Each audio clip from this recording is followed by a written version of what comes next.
Olá pessoal, portaria 2791 do Ministério da Defesa de 2 de julho, publicada no Diário Oficial da União de ontem, dia 12/7/2021. Sobre o que é essa portaria?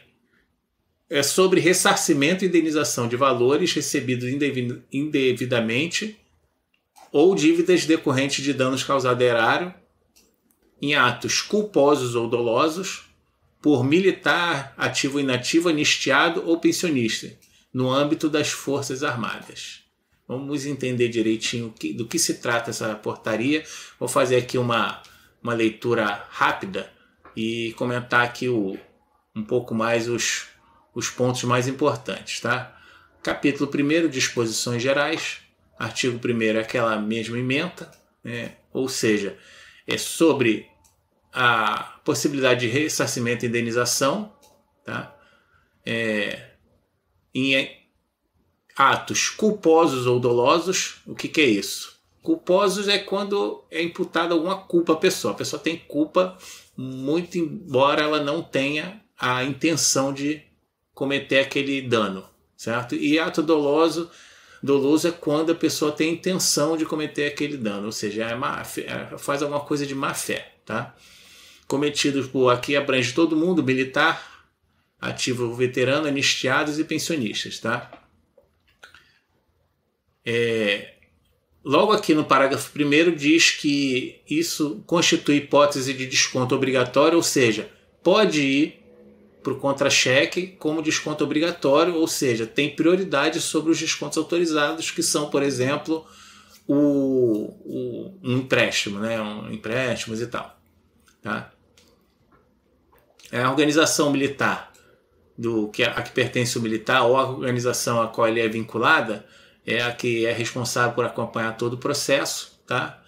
E essa portaria aqui ela não se aplica a alguns casos, por exemplo, ressarcimento de valores recebidos indevidamente ou indenização por dano erário que não sejam executados por meio de sistema de pagamentos do Comando da Marinha, Exército ou Aeronáutica. Ou seja, alguma coisa que o cara fez, mas não foi ali no âmbito das forças. E ressarcimento por cursos, que é em alguns casos em que o militar precisa ressarcir o curso, mas essa portaria não é aplicável a esse caso, tá? Aqui o artigo 2º diz que haverá aquele processo administrativo, ampla defesa, contraditório, tá?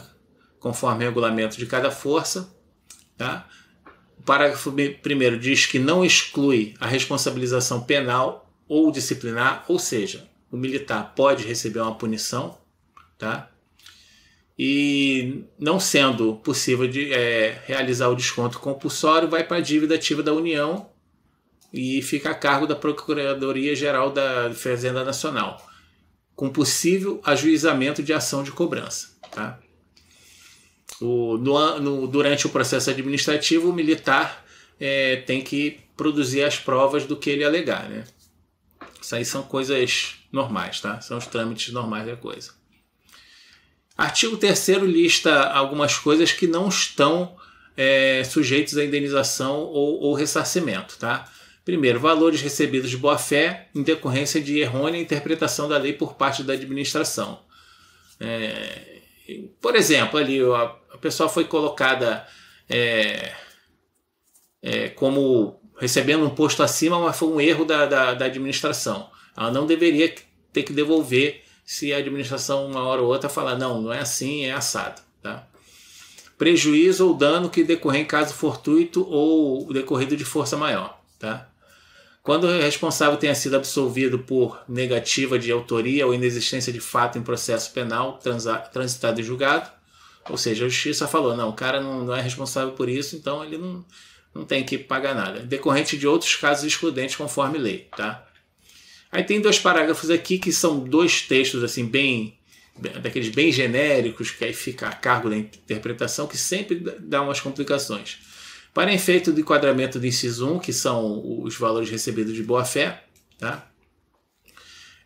Entende-se por razoável, ainda que errônea, a interpretação de norma quando houver evidente controvérsia sobre a aplicação do direito vigente. Ou seja, vamos dizer que a lei não estava clara e aí o militar deveria ter avisado que tinha alguma coisa errada, alguma coisa assim, ou seja, algum jeito de botar a culpa na pessoa, né? E nos casos previstos no inciso 2, que é o fortuito, o caso de força maior, devem ser levantadas circunstâncias em que ocorreram visando identificar a conduta dos agentes envolvidos e o nexo de casualidade quanto à ação, a omissão ou ainda a falta de atenção, cuidado ou erro na execução para a validação da situação ocorrida. Ou seja, esse parágrafo aqui está dizendo, tenta achar um jeito de culpar o cara. É o que eu estou entendendo. Tá? Capítulo 2. Atualização de valores a serem ressarcidos ou indenizados. Tá? Fala aqui que de boa fé vai ter atualização monetária com IPCA, mas não tem incidência de juros. Tá? Mas aqui no parágrafo 2 fala que haverá incidência de juros simples de mora de 1% ao mês a partir do término do prazo de correr a quantia devida prevista na notificação do beneficiado. Eu achei isso aqui ficou meio confuso, porque primeiro diz que não haverá incidência de juros. Eu estou entendendo que vão notificar e vão dar um prazo. Então até esse prazo não tem juros, só tem atualização monetária. Depois pode ter os juros. E no caso aqui de má-fé, aí já entra os juros desde que decidirem que existe esse débito aí a cargo da pessoa. É o que parece que está dizendo aqui. Tá, deixa eu ver se tem mais alguma coisa aqui nesse capítulo 2 a comentar. O capítulo 5 fala em especial aqui, débitos em moeda estrangeira, né, que deve ser convertido em moeda nacional e tal e coisa. Tá? Aqui, para quem quiser, tem bastante coisa para ler. Vai estar aí na descrição o link da portaria. Capítulo 3 aqui, que é importante, que interessa para todo mundo, o desconto em folha. Tá? Aí fala aqui do desconto em folha, vai ter uma comunicação, tá? Previamente comunicada, tá? A implantação do desconto em folha. Tem que observar o disposto no artigo 14 da medida provisória. Vamos lá dar uma olhada o que é esse artigo 14 da medida provisória. Tá aqui medida provisória 2215, artigo 14, vão nele. É o que fala dos descontos, o que são os descontos. Diz aqui que os descontos podem ser obrigatórios ou autorizados. Desconto obrigatório tem prioridade sobre os autorizados, como eu falei lá no parágrafo 1º do artigo 1º da portaria, diz que esse ressarcimento, essa indenização é um desconto obrigatório, então ele vai ter prioridade sobre os autorizados. Por exemplo, empréstimos ali em contra-cheque ou outro tipo de coisa que o militar tenha implantado ali. Tá? E o parágrafo 3º fala que daquele limite de 30%. Tá? Então a portaria está dizendo aqui que tem que observar isso tudo, é o que faz sentido, né? O valor pode ser parcelado em até 60 vezes a pedido do interessado, tá? Aí aqui diz como é feito ao chefe do comandante, diretor da organização militar, que é ele que vai conceder ou não esse parcelamento, tá? O artigo 9º diz que o valor da parcela, o valor mínimo da parcela é 10% da remuneração, proventos ou pensão. E, novamente, observando o artigo 14 da medida provisória. Aí tem esse artigo 10 aqui, tem mais um texto aqui bastante interessante. O ressarcimento dos valores recebidos indevidamente será feito em uma única parcela quando constatado o pagamento indevido no mês anterior ao processamento da folha de pagamento, ou observado o limite de desconto, menor número possível de parcelas. Ou seja, ele está enquadrando aqui um caso em que o desconto tem que ser feito de uma vez só. Tá?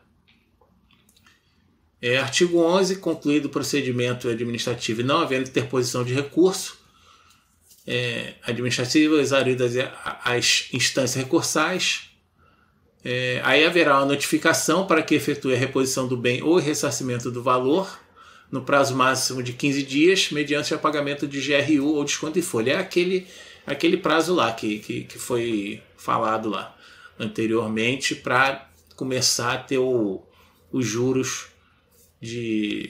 no caso da boa-fé. Artigo 12. Após esgotadas as medidas administrativas e não foi feito pagamento, não foi feito ressarcimento, aí o que vai ser adotado, né, pela organização militar responsável? Vai notificar, vai cientificar a pessoa, tá, sobre o valor, a quantidade de parcela e implantar o desconto independente do reconhecimento da dívida. Ou seja, se eles decidirem que tem que ser descontado, eles vão lá e vão começar a descontar e pronto. Certo? Aí, se for impossível descontar em uma parcela única, né, deverá ser pago o menor número de parcelas mensais descontadas no vencimento ou quantia que a qualquer título militar ativo,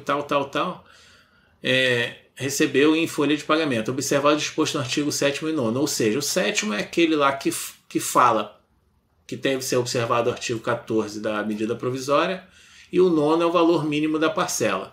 Então ele está querendo dizer aqui o quê? Que se não for descontado de uma vez só, ele vai ter que fazer o menor número de parcelas possível dentro dessas limitações, tá? E o valor do saldo devedor aqui tem como é que é feita a atualização pela Selic.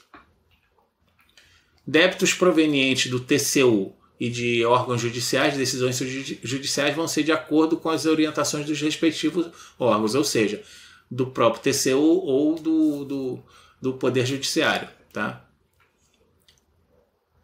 Artigo 14, isso aqui é importante, né? A pessoa que recebeu alguma coisa de tutela antecipada, a título de tutela antecipada, se tiver que devolver depois, por exemplo, ela ganha uma sentença em tutela antecipada e depois perde essa ação, aí vai ter que fazer a devolução dos valores. Tá bem enquadrado aqui no artigo 14, né? Ou seja, então o pessoal que tem ação aí com tutela antecipada tem que ficar esperto quanto a isso aí. Capítulos 4 são casos específicos, na verdade só tem um aqui que é o caso do militar que ele vai ser demitido, excluído por algum motivo qualquer, né? Por exemplo, temporário, terminou o tempo dele e tem uma dívida, então a dívida vai ser descontada daquele valor que o militar receberia ali quando ele sai, né? Por exemplo, tem aquela ajuda de custo e tal, não sei o que, então vai descontar o valor. E se o valor for maior, a pessoa ainda fica devendo, né? E vai para a dívida ativa da União, tá? Com possível ajuizamento de ação de cobrança, tá? Capítulo 5 aqui, disposições finais, como sempre tem aqui, os comandos da Marinha vão ter que ter um sistema para controlar isso, e os comandantes das forças vão editar normas complementares, ou seja, cada um vai fazer do seu jeito no final das contas, né? E situações não previstas fica a cargo da decisão do próprio MD, e a portaria entra em vigor a partir de 2 de agosto, ou seja, eles deram um mês de prazo para o pessoal tomar conhecimento disso e entrar em vigor. Bom, pessoal, é isso. Mais uma coisa aí que eles estão fazendo para sempre colocar responsabilidade ali no militar, ativo, inativo, pensionista, que também é anistiado. Então as pessoas têm que ficar espertas com isso aí, tá? Beleza? Qualquer dúvida, qualquer coisa aí, pode colocar nos comentários. E muito obrigado aí pela participação de todos. Valeu!